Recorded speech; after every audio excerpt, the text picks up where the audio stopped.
Alright, so here we are finally at the automatic operation. It's going to be long, so get some tea and biscuit.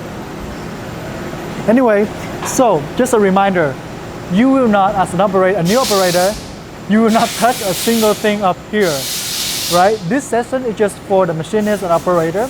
This, I explained it to you so that you know what is going on. Alright, the first thing, this is the chip conveyor. This is reverse, this is forward.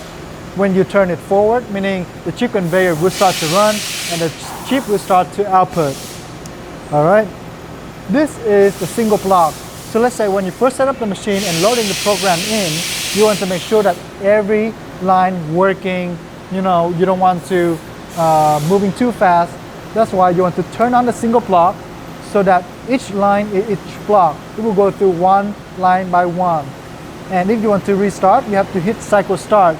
After the block is finished, it will temporarily stop, and you want it to go to the next block, you have to hit cycle start. Alright, and the next thing is the block delete. This block delete is, how could I put it? 1 hour later. No idea. Alright, advance to the next level and then you know what it is. Now I have no idea.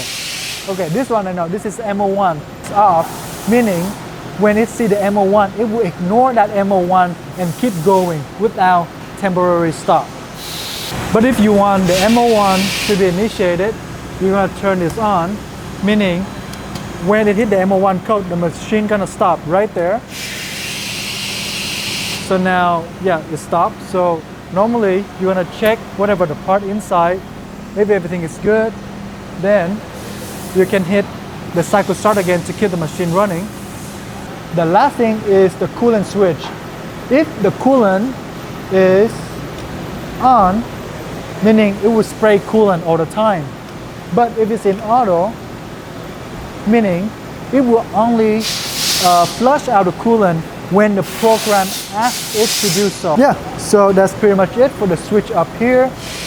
Do not touch it, okay? Remember me, do not touch it. If you're new and you don't know what you're doing, do not touch any of these.